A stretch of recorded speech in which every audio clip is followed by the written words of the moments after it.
শুক্রবার বোলপুর মহকুমা হাসপাতালে রোগী কল্যাণ সমিতির বৈঠক আয়োজিত হল। এদিনের বৈঠকে উপস্থিত ছিলেন বোলপুরের মন্ত্রী তথা বিধায়ক চন্দ্রনাথ সিনহা, জেলা শাসক বিধান রায়, জেলা পরিষদের সভাধিপতি কাজল শেখ, জেলা মুখ্য স্বাস্থ্য আধিকারিক হিমাদ্রি আরি, বোলপুর মহকুমা শাসক অয়ন নাথ সহ হাসপাতাল সুপার ও আধিকারিকরা। প্রায় 3 ঘন্টা ধরে এদিনের এই বৈঠকে হাসপাতালের পরিকাঠামো ও পরিষেবা আরও উন্নত করার বিষয়ে আলোচনা হয়েছে। এদিন বৈঠক শেষে মন্ত্রী হাসপাতালে চিকিৎসকের অভাবের বিষয়টি স্বীকার করে নেন। পাশাপাশি যে সমস্ত গাফিলতির অভিযোগ উঠে থাকে হাসপাতালের বিরুদ্ধে সেই বিষয়ে কড়া পদক্ষেপ গ্রহণেরও আশ্বাস দেন মন্ত্রী। কল্যাণ সমিতি মিটিং, এই কমিটি মেম্বার যারা সবাই ছিলেন এবং অনেককেই ইনভাইটই করা হয়েছিল যে দীর্ঘদিন যেহেতু ইলেকশনের মাঝখানে ইলেকশন ছিল বলে মিটিং হয়নি এবং আমরা ডিএম সাহেবকে রিকোয়েস্ট করেছিলাম থাকার জন্য।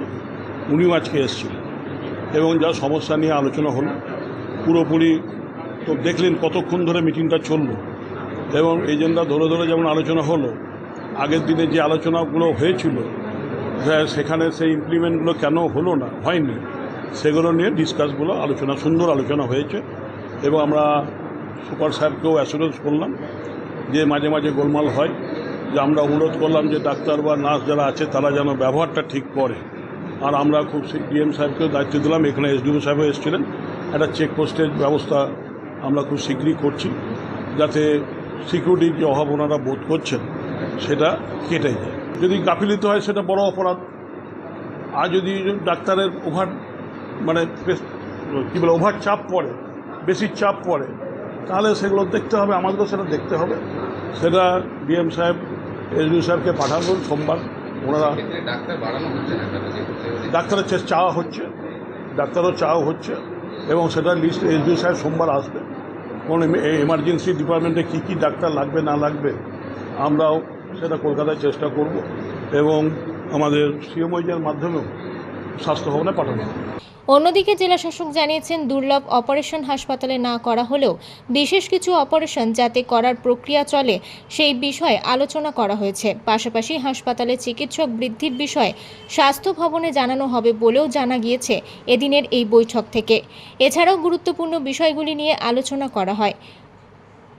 ছোটোখাটো যে বিষয়গুলি আছে, যে ইলেকট্রিক্যাল হোক, সিভিল হোক বা ফায়ারের কোনো বিষয় হোক, যেগুলি এখনই নজর না দিলে বড়সড় কোনো দুর্ঘটনা ঘটে যাওয়ার চান্স আছে, সেইগুলি রোগী কল্যাণ সমিতির যে ফান্ড আছে সেটা বেয়ার মিনিমাম যেটুকুনি দরকার, অর্থাৎ একদম ন্যূনতম যেটা দরকার সেটা রোগী কল্যাণ সমিতি থেকে করা, এটা এক।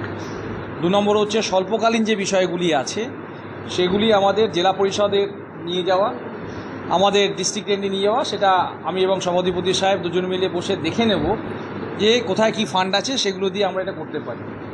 আর যেগুলো বড় বিষয় আছে সেগুলো আমরা ঊর্ধ্বতন কর্তৃপক্ষ রাজ্যের কাছে তাদের নজরে নিয়ে আসব যাতে তার ইমিডিয়েট সলিউশন ইত্যাদি হয়। আমাদের সবার একটাই উদ্দেশ্য, সেটা হচ্ছে হাসপাতাল ঠিকঠাক যেন চলে। আমাদের রুগীরা যারা আসেন এখানে, পেশেন্ট কেয়ার অ্যান্ড সার্ভিসেস একটা হাসপাতালের পক্ষে সবথেকে বড় লক্ষ্য হচ্ছে এইটাই, সেটা যাতে সুনিশ্চিত হয়। সেফটি সিকিউরিটির ক্ষেত্রে অনেক সময় অনেক অবাঞ্ছিত ঘটনা ঘটে বা ইত্যাদি, সেটা এসপি সাহেবকে গত সপ্তাহে আমি একটা চিঠি করেছি যে আমাদের আরও সিকিউরিটি পার্সোনাল এখানে যাতে বাড়ানো যায় এবং আমাদের এখানে এসডিপিও ছিলেন এখানে আমাদের বোলপুরে, তাকেও আমরা অনুরোধ করেছি যে আউটপোস্ট বা ইত্যাদি যদি ব্যাং করা যায়, এটা এক। আর প্লাস আমাদের যারা এখানে যারা সার্ভিস প্রোভাইডার যারা আছে, যারা বিভিন্ন এজেন্সির থেকে যারা আছে, তাদেরকে ইউনিফর্ম পরতে হবে। হ্যাঁ, যখনই তারা ডিউটি করবে ইউনিফর্ম পরতে পারে, যাতে patient as well as patient party বা বাইরে যে কেউ এসে বুঝতে পারে যে ইনি হচ্ছেন আমাদের এই কাজের জন্য তিনি নিযুক্ত। বীরভূম থেকে কাজী আমিরুল ইসলামের রিপোর্ট, আনন্দ বার্তা।